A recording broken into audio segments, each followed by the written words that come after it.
Alexei Russo had killed 3 men that morning, but nothing prepared him for what froze him cold in his own kitchen doorway. His paralyzed son, smiling, holding hands with the new Maid. Julian hadn't smiled in 743 days, not since the car bomb that stole his legs and shattered everything between them. So when Alexei stepped through the iron gates of his estate and heard something impossible, a child's laughter echoing through the marble halls, his hand went straight to his gun. That sound didn't belong here, not anymore. He moved through the silent mansion like a predator, every instinct screaming ambush. His son didn't laugh. His son didn't speak. His son sat in that wheelchair like a ghost, eyes hollow, flinching whenever Alexei entered the room. Every caregiver had quit. Every therapist had failed. Alexei had buried the men responsible for the bombing, but he couldn't bury his son's pain, no matter how much blood he spilled. And now, laughter. He reached the kitchen doorway, stopped, and felt his world tilt. There she was. A black woman in a maid's uniform, someone his staff had hired while he was away. She stood at the counter, leaning down with a warmth that didn't belong in this house of shadows. And Julian, his Julian, sat in his wheelchair, gripping her hands with both of his, looking up at her with the smile Alexei thought died in that explosion. The boy who hadn't spoken to his father in months was laughing with a stranger. Alexei Russo controlled territories, controlled enemies, controlled outcomes. But standing in that doorway, watching a maid accomplish what all his power could not, bringing his son back to life, the most dangerous man in the city realized he controlled nothing at all. Especially not what happened next. If you're enjoying this story, don't forget to subscribe, like the video, and tell us in the comments where you're watching from. Your support helps us keep these stories alive. And trust me, the best part is yet to come. Now, let's get back to it. The blood was still drying on Alexei's knuckles when the black SUV pulled through the iron gates. 3 men dead. A territory reclaimed. Another message sent to anyone foolish enough to challenge the Russo name. His lieutenant, Victor, sat in the driver's seat, silent. He knew better than to speak after business like this. Alexei stared out the tinted window as the estate came into view. 12 acres of manicured grounds, security cameras hidden in the trees, armed guards rotating shifts around the clock. A fortress disguised as a mansion, built not for luxury but for war. This was what power looked like. He had clawed his way up from nothing, a boy from the wreckage of the old country, surviving on violence and instinct until violence became currency and instinct became empire. Now, at 42, Alexei Russo controlled the ports, the unions, the judges. Men twice his age bowed when he entered a room. His name alone could end bloodlines, and none of it mattered. Not anymore. The SUV stopped at the main entrance. Alexei didn't move. His hand slipped into his jacket pocket, fingers finding the familiar shape he touched 100 times a day. A small toy car. Red. Chipped paint. One wheel slightly loose. Julian's favorite. The boy used to race it across the kitchen floor, making engine sounds with his little mouth, crashing it into Alexei's shoes and laughing when his father pretended to be annoyed. That laugh had been the only sound in the world that made Alexei feel human. 743 days since he'd heard it. He counted every single one, a ritual more sacred than any prayer. Every morning, Alexei woke and added another number to the silence. Another day his son refused to smile. Another day the wheelchair sat like a throne of grief in the corner of Julian's room. 743 days since the car bomb, meant for him, had detonated 3 seconds early. 743 days since he'd carried Julian's broken body from the wreckage, screaming for God to take him instead. 743 days since his son had looked at him with something other than emptiness. Alexei had hunted down every man responsible. He'd made them suffer in ways that would haunt their families for generations. He had burned their world to ash. And still, Julian didn't smile. The boy was alive. His heart beat. His lungs drew breath. But the son Alexei knew, the one who chased that red car across marble floors, had died in that explosion. What remained was a ghost in a wheelchair, trapped in a body that betrayed him, raised by a father whose love had become poison. Alexei stepped out of the SUV, the toy car pressed against his chest like a secret. He had conquered this city. He had made it kneel. But he could not make his son look at him without flinching. Tonight would be no different. Or so he thought. The mansion greeted him with silence. It always did. Alexei's footsteps echoed through the marble foyer as the heavy oak doors closed behind him. Crystal chandeliers hung overhead like frozen stars. Priceless paintings lined the walls, art he'd acquired to prove he belonged in rooms like this. None of it felt like home. Home had died 743 days ago. He loosened his tie as he walked, the familiar route mapped into his bones. Past the grand staircase, past the library where Julian used to hide behind the curtains during hide-and-seek, past the dining room table that now seated one, because eating alone was easier than watching his son push food around a plate in silence. The staff knew to stay invisible when he returned from business. No greetings, no questions, just shadows moving through hallways, keeping the machine running while the man who owned it wandered like a ghost through his own kingdom. Alexei was halfway to the study when he heard it. He stopped mid-step. His hand moved to the gun holstered beneath his jacket, instinct carved from decades of survival. Someone was in the house. Someone who didn't belong. Because that sound was impossible. Laughter, a child's laughter, coming from the kitchen. Alexei's blood turned to ice. His grip tightened on the weapon. In his world, impossible sounds meant traps, meant enemies who'd found a way past the guards, meant someone had gotten to Julian. He moved fast now, silent despite his size, every muscle coiled for violence. If someone had touched his son, if this was some sick game, he would paint these walls red. The kitchen doorway loomed ahead. The laughter grew louder, brighter. A sound so foreign it felt like a language he'd forgotten how to speak. Alexei stepped into the doorway, and the world stopped. There, at the kitchen counter, stood a woman he didn't recognize. Black dress, white apron, hair pulled back in a neat bun. She was leaning down, her face soft with a warmth that didn't exist in this house. But Alexei barely saw her, because there, right there, was Julian. His son, his broken, silent, hollow-eyed son, sitting in his wheelchair, holding this stranger's hands. Smiling. Not the polite, empty expression the therapists had tried to coax out of him. Not the mask Julian wore when he wanted everyone to leave him alone. A real smile, the kind that crinkled the corners of his eyes, the kind Alexei had memorized from 1,000 bedtime stories and Saturday morning cartoons, the kind he thought he'd never see again.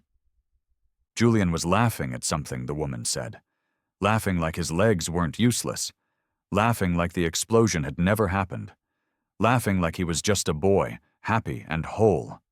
Alexei's hand fell from his gun, his chest caved. 743 days of silence, shattered by a stranger in a maid's uniform. And the most dangerous man in the city could do nothing but stand there, frozen, as tears he didn't understand began to blur his vision. The warmth vanished from Alexei's face in an instant. He'd built an empire by trusting no one. And this, a stranger making his silent son laugh, reeked of a trap. "Julian," his voice cut through the kitchen like a blade. "Go to your room." The boy's smile collapsed. That familiar hollowness crept back into his eyes as he looked at his father, then at the woman, then back again. His small hands released hers slowly, reluctantly, like letting go of a lifeline. "Daddy." "Now." Julian flinched. The wheelchair's wheels squeaked against the tile as a staff member appeared to take him away. The boy looked over his shoulder once, twice, before disappearing down the hall. And then it was just the two of them. Alexei closed the distance in 3 strides. The woman, whoever she was, didn't retreat, didn't cower. She stood her ground as a killer stepped into her space, close enough that she could smell the violence still clinging to his suit. "Who sent you?" His voice was quiet. Quiet was always more dangerous than loud. "No one sent me, Mr. Russo." Her tone was calm, steady. "I was hired by your household manager 3 weeks ago. I didn't authorize any new staff. Your manager has standing authority for domestic positions. I can show you the paperwork." Alexei's jaw tightened. He pulled out his phone, dialed Victor without breaking eye contact. "The new maid, everything. Now." He hung up. The woman didn't fidget, didn't look away. Most people crumbled under Alexei's stare. Hardened criminals, corrupt politicians, men who thought they were untouchable. This woman in her black and white uniform simply waited, hands folded in front of her apron as if she had nothing to hide. It infuriated him. "What's your name?" "Celeste White." "What were you doing with my son?" "Making him lunch. He wanted to help stir the pasta." "He doesn't help with anything. He doesn't talk. He doesn't—" Alexei stopped himself. His voice had cracked. He hated her for hearing it. His phone buzzed. Victor's report. Celeste Marie White, 32 years old, former pediatric nurse at St. Catherine's Hospital, closed 18 months ago due to funding cuts. No criminal record, no known associates, no connections to any of the families, cartels, or syndicates Alexei had crossed. She was clean. Impossibly, infuriatingly clean. 12 years in pediatric care, Celeste said quietly, as if reading his thoughts. "I've worked with children who've survived things no child should survive. Trauma, loss, pain they can't name." She paused. "Your son isn't broken, Mr. Russo. He's just been waiting for someone to see him." Alexei's throat tightened. "You've been here 3 weeks." "Yes." He smiled for you. Laughed for you. "Yes." The word landed like a verdict. 3 weeks. This woman had done in 3 weeks what Alexei couldn't do in 743 days. He wanted to fire her on the spot. Instead, he heard himself ask the question that terrified him most. "How?" Celeste didn't answer immediately. She studied him. This man who made empires tremble, and saw something he'd spent years hiding from everyone, including himself. Fear. "You want to know how I reached him?" she asked softly. "I didn't. He reached out to me." Alexei's brow furrowed. "What do you mean?" "The first week he wouldn't look at me, threw his breakfast against the wall, screamed until his voice gave out." Celeste's gaze drifted toward the hallway where Julian had disappeared. "I didn't force anything. I just stayed, sat outside his door, read books out loud even when he told me to leave. And? On the 8th day, he asked me a question." Something in her tone made Alexei's chest tighten. He didn't want to hear this. Every instinct screamed at him to walk away, to bury this conversation like he buried everything else. But his feet wouldn't move. "What question?" Celeste met his eyes, held them. "He asked me if I thought his daddy still loved him, or if his daddy only saw the wheelchair now." The words hit like bullets. Alexei staggered back a half step. His hand found the counter, steadying himself against a weight that had nothing to do with gravity. "He thinks—" The sentence wouldn't form. His throat had closed around it. "He thinks the accident made him a burden," Celeste continued gently. "He thinks you can't stand to look at him because he reminds you of what happened. He believes you stay away because you're disgusted, because he's broken, because you wished—" "Stop!" The word came out ragged. Shattered. Alexei turned away, pressing his palm against his forehead, fighting for control he didn't have. His reflection stared back at him from the stainless steel refrigerator. A monster in a tailored suit, unraveling in his own kitchen, Disgust. He would carve out his own heart before feeling an ounce of disgust toward Julian. But the boy didn't know that. How could he? Alexei had buried himself in vengeance while his son drowned in loneliness. He'd hired nurses and therapists, throwing money at the wound, never once sitting beside Julian's bed himself. He couldn't bear to see those small legs that would never run again. Couldn't bear the guilt that ate him alive every time Julian's eyes, so much like his mother's, looked up at him from that chair. So he stayed away. And Julian, his 8-year-old son, had translated that distance into something unbearable. Daddy doesn't love me anymore. I thought I was protecting him, Alexei whispered, keeping my darkness away from him. Children don't understand darkness, Mr. Russo. Celeste's voice was soft but unsparing. They only understand presence and absence. He had given Julian everything except himself. And now his son sat in a wheelchair, wondering if his own father wished he'd died in that explosion instead. Alexei's knees felt weak. For the first time in decades, the most powerful man in the city wanted to collapse. The memory never faded. Alexei could still hear the explosion, still feel the heat that stole the air from his lungs, still see the twisted metal of the sedan that was supposed to take Julian to school. 3 seconds. The bomb had detonated 3 seconds early. If the driver had been faster, if Julian hadn't stopped to tie his shoe, the car would have been at the intersection. The boy would be dust. Instead, Alexei had found him in the wreckage. Small body crumpled. Legs bent wrong. Blood everywhere. So much blood for such a little boy. He'd carried Julian in his arms, screaming for God, for mercy, for death. Anything but this. His son's eyes had fluttered open just once during the ambulance ride. He'd whispered one word. Daddy? Then nothing. The hospital became a blur of fluorescent lights and grim-faced surgeons. Alexei had paced those halls for 19 hours while they operated. When the doctor finally emerged, his expression said everything before his mouth did. He'll live, but the spinal damage is severe. He'll never walk again. Julian woke 3 days later. Alexei was there, holding his hand, promising everything would be okay, that Daddy would fix it, that Daddy would make the bad people pay. Julian had tried to move his legs. Nothing happened. He tried again. And again. His small face twisted with confusion, then fear, then something far worse, understanding.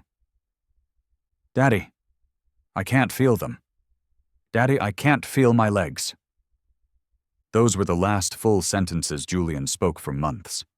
After that, silence. The boy who once narrated his entire day in breathless excitement simply stopped. He stopped talking, stopped smiling, stopped being Julian. And Alexei? Alexei burned the world down. He hunted the men who'd planted that bomb with a fury that made his own organization flinch. One by one, he found them. The driver, the bomb maker, the man who gave the order. He made each death last for days. He recorded their screams and sent the tapes to their families. Vengeance became oxygen. Every kill was a promise kept to that broken boy in the hospital bed. But while Alexei painted the city in blood, Julian slipped further into darkness. The first caregiver lasted 2 months before the silence broke her. The second made it 6 weeks. Therapists came with bright smiles and left with haunted eyes, defeated by a child who refused to exist.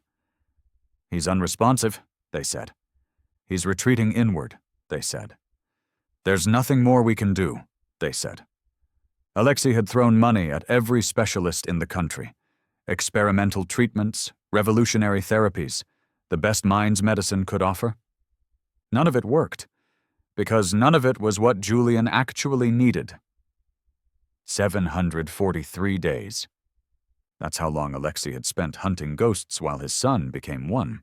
And standing in this kitchen now, listening to a maid explain what his absence had cost, Alexei finally understood.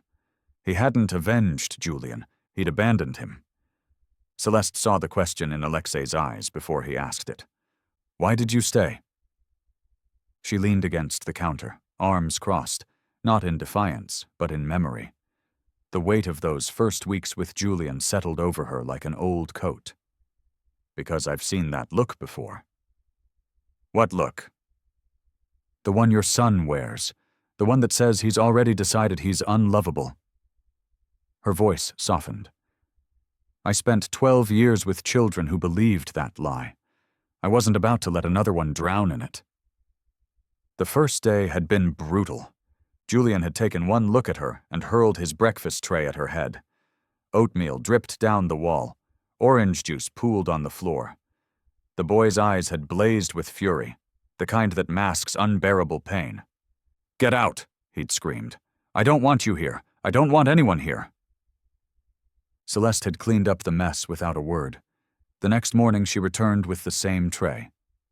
He threw it again. She came back. On the third day, he didn't throw anything. He just stared at the wall, refusing to acknowledge her existence. So Celeste did something none of the others had tried. She sat down outside his door. And she stayed. For 3 days, she didn't push, didn't coax, didn't offer empty reassurances about how everything would be okay. She simply existed in his orbit, reading books aloud, humming old songs, talking to herself about nothing in particular. On the 4th day, a small voice drifted through the crack in the door. You're still here. I am. Why? Celeste had pressed her palm against the wood, wishing she could reach through it. Because you deserve someone who stays, Julian, even when you push them away. Silence. Then the door opened. Just a crack? After that, she learned him slowly. She discovered he hated pity more than pain. Hated when people spoke to him like he was fragile. Hated the sad eyes and gentle voices that reminded him every second that he was different now. So Celeste stopped being careful.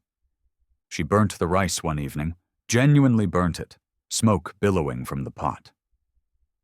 Julian had watched her panic, flapping a towel at the smoke detector, cursing under her breath. And then, impossibly, he laughed. A small sound. Rusty from disuse, but real. You're really bad at cooking, he'd said. Terrible, she agreed, grinning through the chaos. Absolutely hopeless. From that moment, she leaned into her flaws, tripped over the wheelchair ramp, mispronounced words during their reading sessions, admitted when she was scared, when she felt lost, when life didn't make sense. She showed him something no one else had. That broken people could still be loved, still be wanted, still matter. I didn't fix him, Celeste told Alexei quietly. I just showed him he wasn't alone. Alexei's jaw trembled. A stranger had given his son what he, his own father, had been too shattered to offer. Presence. The study had always been his sanctuary. Alexei sat behind the mahogany desk, surrounded by the trophies of a life built on blood. A Rolex gifted by a senator he owned. A painting worth more than most men earned in a lifetime. Photographs with powerful men who smiled for the camera while fearing for their lives. This room had witnessed 1,000 negotiations, 1,000 threats, 1,000 moments where Alexei Russo had bent the world to his will. Tonight, it felt like a tomb. He pulled the red toy car from his pocket and set it on the desk. The chipped paint caught the lamplight. One wheel wobbled when he spun it. Julian had crashed this car into his shoe 1,000 times. Daddy, you're the mountain, he'd squeal. I have to drive over you. Now his son couldn't drive anything, couldn't walk, couldn't even look at him without flinching. And Alexei, the man who'd toppled rivals and buried enemies, had no idea how to reach an 8-year-old boy. He picked up the phone, dialed the only number he trusted. Victor answered on the second ring. Boss, everything all right? Silence stretched across the line. Victor.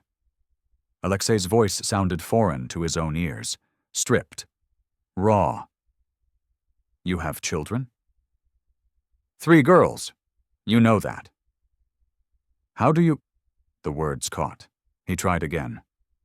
When they're hurting, when they're broken, how do you fix it? Victor paused. In 20 years, Alexei had never asked him anything personal, never acknowledged that his lieutenant had a life beyond the organization. What's going on, Alexei? No one called him by his first name. Not anymore. But tonight he couldn't bear the distance of titles. Julian thinks I don't love him. The confession scraped out of him like broken glass. He thinks I'm disgusted by him, that I wish he'd— He couldn't finish. The new maid. She made him laugh, Victor. 3 weeks and she made him laugh. I've had 743 days and I couldn't. His voice cracked. He pressed his palm against his eyes. I don't know how to fix this. The line went quiet. When Victor spoke again, his voice was different, softer. The voice of a father, not a soldier. Boss, listen to me. You can't fix this. Alexei's chest tightened. You can't fix it, Victor repeated. There's no deal to make, no enemy to kill, no problem to solve. He exhaled slowly. With kids, you just show up. That's it. You show up even when it's hard, even when they push you away, even when you don't have the right words. What if I've forgotten how? Then you learn again, one day at a time, one moment at a time. Victor paused. He's still your son, Alexei, and you're still his father. That's where you start. The call ended. Alexei stared at the toy car on his desk. For the first time in 743 days, he didn't think about vengeance. He thought about showing up. The hallway to Julian's room had never felt so long. Alexei's footsteps echoed against the marble, each one heavier than the last. He'd walked into ambushes with steadier nerves, faced death with calmer hands. But this door, this moment, terrified him more than any enemy ever had. He paused outside. Through the gap beneath the door, soft lamplight glowed. Julian was still awake. Alexei's hand trembled as he reached for the handle. Show up! He pushed the door open. Julian sat in his wheelchair by the window, silhouetted against the night sky. He didn't turn around. His small shoulders were tense, braced for disappointment. Julian. Nothing. The boy's reflection in the glass showed empty eyes fixed on the darkness beyond. Alexei stepped inside, closed the door behind him. Every instinct told him to stand tall, to project strength, to be the father who fixed things, who protected, who controlled. But that father had failed. That father had left his son drowning while he hunted ghosts. So Alexei did something he hadn't done since Julian was a baby. He knelt. His knees hit the cold marble. The sound made Julian flinch. Slowly the boy turned his wheelchair around, confusion breaking through the walls he'd built. Daddy, what are you— I need you to see something. Alexei removed his jacket. Then, slowly, he unbuttoned his shirt and pulled it aside, revealing his arms, his chest. Scars, dozens of them, twisted, ridged, carved by the same explosion that had stolen Julian's legs, shrapnel wounds that had healed ugly, burns that still ached when the weather changed. Julian's eyes went wide. You got hurt too? I was there, Julian. I pulled you out. Alexei's voice broke. These scars, I got them carrying you to safety, and I would take 1,000 more if it meant you could walk again. Tears spilled down the boy's cheeks. Then why did you leave me? The question shattered what remained of Alexei's armor. Because I was a coward. The words came out ragged, soaked in 2 years of grief. I thought if I killed everyone who hurt you, you'd come back to me. I thought vengeance would fix what I broke. But it didn't. He reached out slowly, terrified Julian would pull away. I was the one who left, wasn't I? I was so afraid of seeing my failure every time I looked at you that I abandoned you instead." His voice cracked. "I'm so sorry, Julian. I'm so sorry." Silence hung between them. Then, impossibly, Julian's small hand lifted from the armrest of his wheelchair. It trembled as it reached across the distance, reached toward the face of the monster who'd forgotten how to be a father. Small fingers touched Alexei's cheek, felt the tears streaming down. "You're crying, Daddy." "I know. You never cry." "I do now." Julian's lip quivered, and then he said the words Alexei didn't deserve, but needed more than oxygen. "I missed you, Daddy." Alexei pulled his son into his arms and wept. Alexei found Celeste in the kitchen the next morning. She was washing dishes, her back to the doorway, humming a soft melody he didn't recognize. Sunlight streamed through the window, catching the steam rising from the sink. For a moment, the mansion didn't feel like a fortress. It felt like a home. "Miss White." She turned, drying her hands on her apron. No fear in her eyes, no deference, just steady calm. "Mr. Russo." He stepped closer. The words he'd rehearsed all night suddenly felt inadequate. This woman had done something no amount of money or power could buy. She'd given him back his son. "I need to ask you something." Celeste waited. "Stay." The word came out rougher than he intended. He tried again. Not as a maid, not as staff. Stay as Julian's caregiver, as someone who... He faltered, pride warring with desperation. "As someone who can teach me how to be present, how to be the father he deserves." Celeste studied him for a long moment. "You're asking me to help raise your son. I'm asking you to help me learn how." Alexei's voice dropped. "I've spent 2 years failing him. I don't want to fail anymore." A small smile crossed her face, the kind that carried no judgment, only understanding. "Then I'll stay, Mr. Russo." "Alexei?" He extended his hand. "Call me Alexei." She shook it. Celeste. The garden had never looked more beautiful. Golden sunset spilled across the manicured hedges as Alexei pushed Julian's wheelchair down the stone path. Celeste walked beside them, her presence as natural as the breeze rustling through the trees. Julian tilted his head back, looking up at the painted sky. "Daddy?" "Yes?" "Is Miss Celeste going to stay?" Alexei glanced at the woman who'd saved them both. She raised an eyebrow, a hint of amusement in her eyes. "If I have anything to say about it," Alexei answered. Julian smiled. That real smile. The one Alexei had counted 743 days without. "Good, because she makes really bad rice, and I want to teach her how to do it right." Celeste laughed. "Excuse me? My rice is perfectly fine."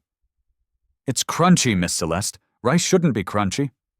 "It has texture." Julian giggled, a sound more precious than every empire Alexei had ever built. They walked until the sun dipped below the horizon, 3 silhouettes against the fading light. An unlikely family forged not by blood, but by something stronger. Presence. Alexei Russo had spent his life believing power meant control over territories, over enemies, over outcomes. He'd crushed anyone who threatened his throne, convinced that strength meant never bending. But watching his son laugh in a garden at sunset, a former maid by their side, Alexei finally understood. True power wasn't control.